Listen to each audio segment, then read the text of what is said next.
Welcome to r/slash Trueoffmychest, where OP finds out that her husband has spent $100,000 on OnlyFans. Our next Reddit post is from New Throwaway. My husband and I are looking to buy a house, and this cute house is about to hit the market. We both really like it. My husband got an ATV in July 2022, and we use my credit, but he makes the payment. Currently, he's $18,000 in debt on my credit card. So I was talking to him, seeing if just he could get approved for the loan, since I don't think that I could. Even though we've been married for almost a year, we didn't want to merge finances, which I know now was a mistake. So I checked his credit card, and he's over $17,000 in debt. I found out last Friday at work. I told him to meet me for lunch and that I was upset. I've been crying because I was thinking he had a gambling issue or something because he hasn't been buying anything. Like, we're not getting packages delivered to the house, so gambling makes sense, right? But it's worse. My husband is $17,000 in debt because of OnlyFans. He spent probably $100,000 in the 5 years that we've been together. Wow! That's a lot of adult content. Okay, believe it or not, it's kind of up to you if you want to believe this. I have never purchased adult content before. I don't really know how much adult content $100,000 will get you. That's a lot of content. How many adult videos is this guy watching? Is it like 6 hours a day? Hold on, what's the math on this? 100K over 5 years, that's 20K. That's 20K per year. 20 divided by 12, it's a little bit over 1K.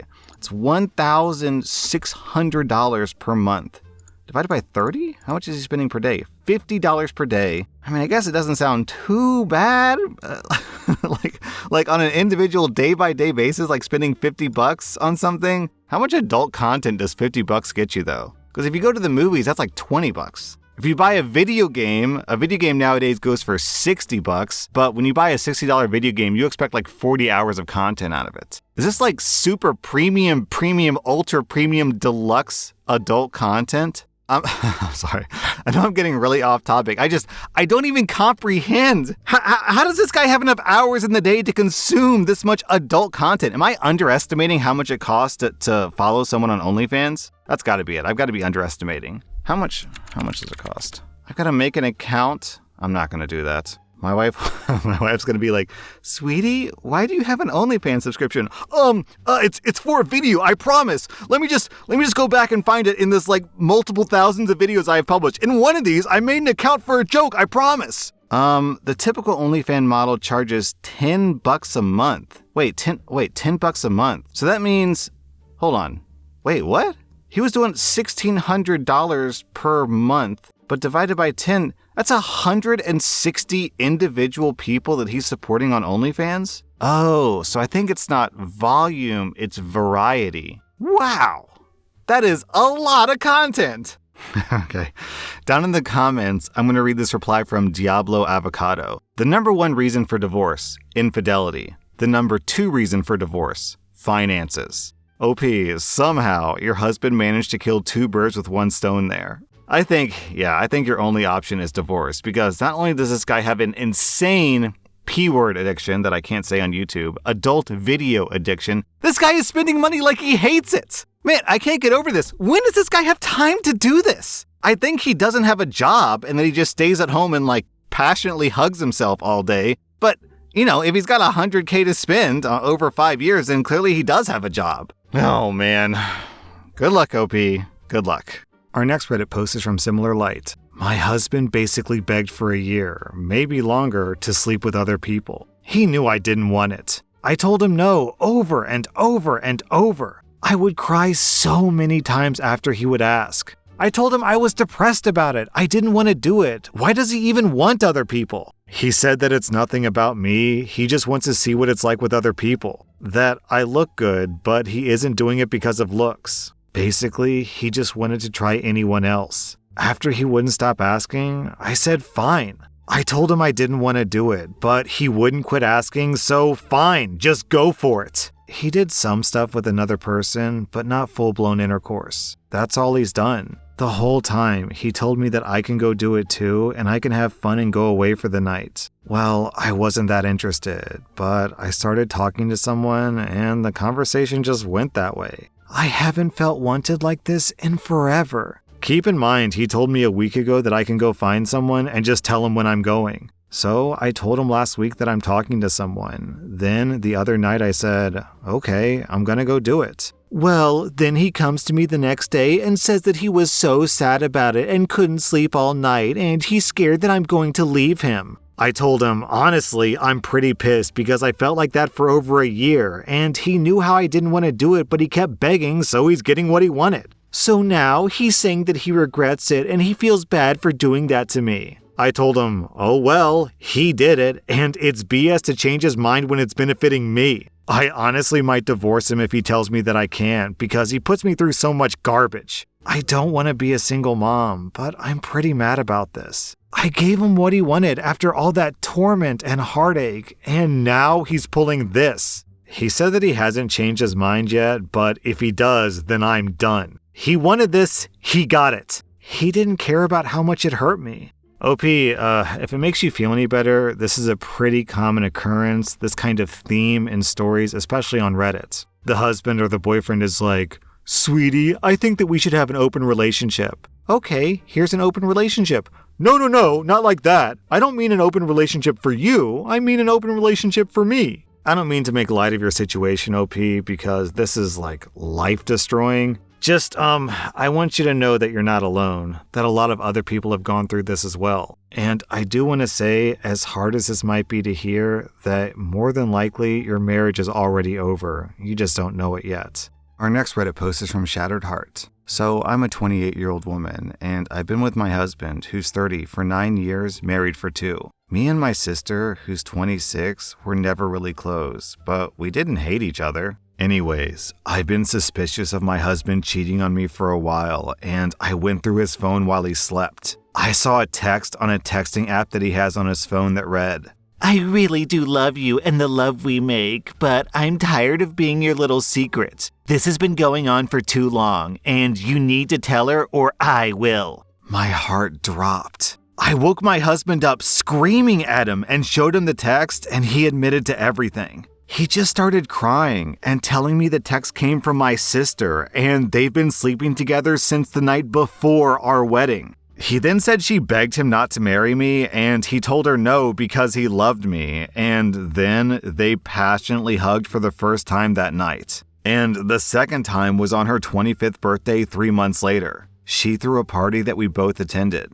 He went to use the bathroom, and she followed him and seduced him, and he couldn't stop himself. Then he came back to the party like nothing happened. They continued to passionately hug anytime they could ever since. He told me the story through sobs, and I couldn't stop crying and screaming. How could he do this to me with my sister? I broke his stuff in the house, and even went full on waiting to exhale and burned his clothes on the grill. He begged and pleaded that it would never happen again, that he would cut her off and we could move away from everybody and start over, just us. I spit in his face and told him that I hated him and I never wanted to see him again. I went to my parents' house that night and told them everything. They didn't believe me at first, but my husband called me and I put him on speakerphone while he confessed everything. He begged and pleaded, and then my parents believed everything. The next day, my sister came to my parents' house. She saw me crying on the couch and asked what was wrong, and I just snapped.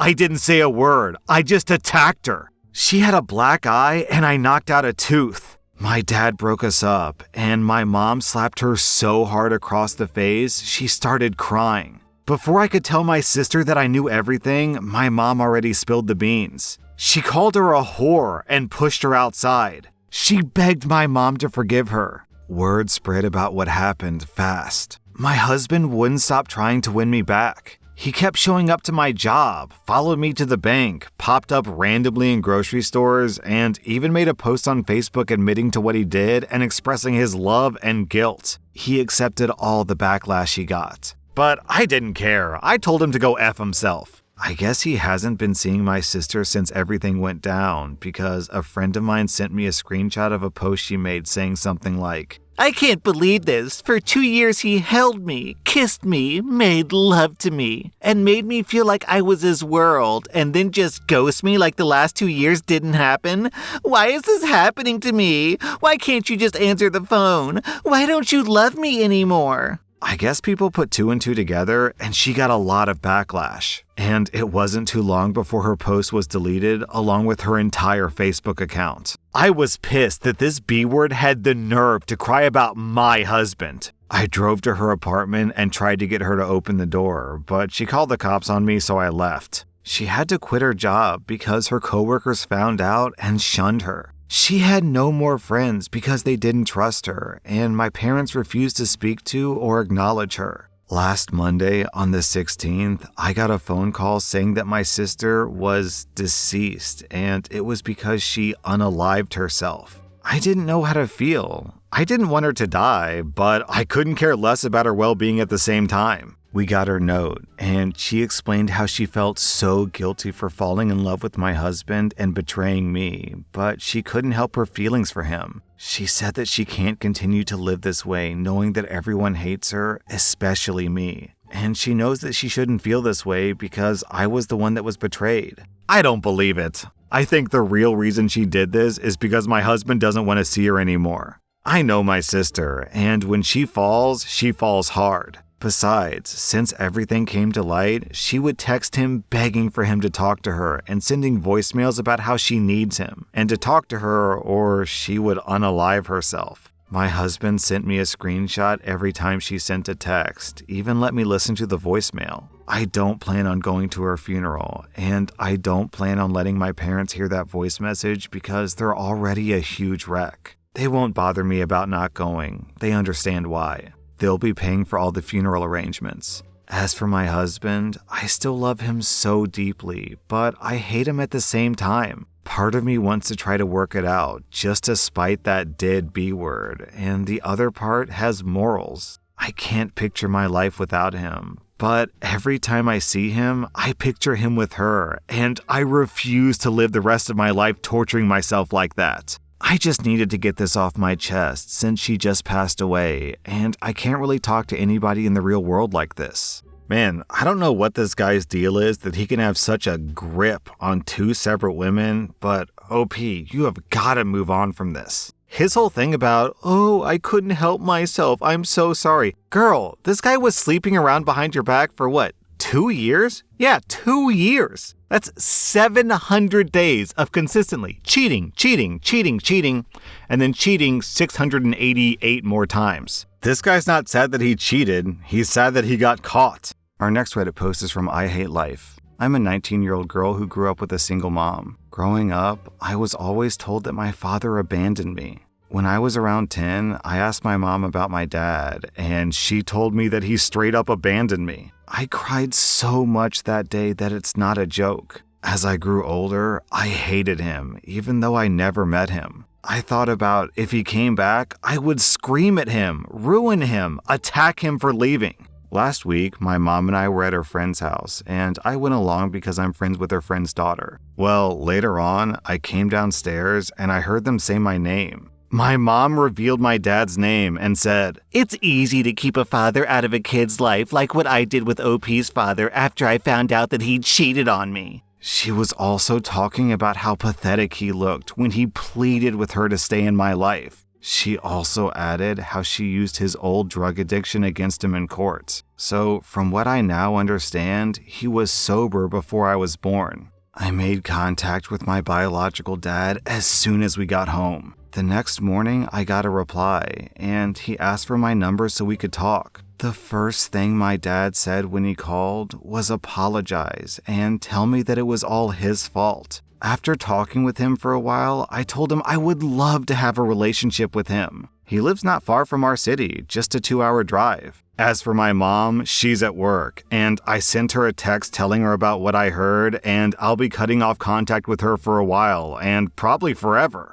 And then OP posted an update. I inherited my uncle's house after he died, and that's when my mom started acting weird. She believed the house belonged to her and fought with my grandfather over it, but he put his foot down and told her that it's my house. Secondly, when I turned 18 and moved into the house, my mom moved in with me. I didn't want to live with her again, but she told me that she would cut off my college fund. Well, now my grandpa told me that he would pay for my college. Also, another detail about my mom. When my parents split up, my grandfather told her that he didn't support her decision to keep my father out of my life, but she told him that he would never see either one of us. Also, my mom acts like my house belongs to her and always told me, technically it's my house and it should have been given to me. OP, you need a lawyer.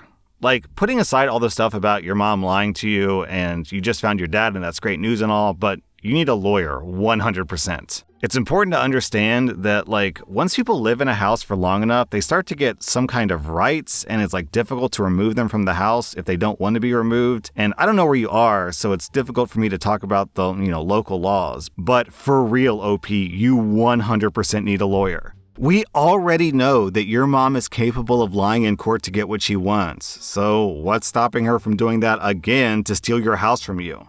That was rSlash and if you like this content, check out my podcast where I publish the exact same episodes. Also, hit that subscribe button because I put out new Reddit videos every single day.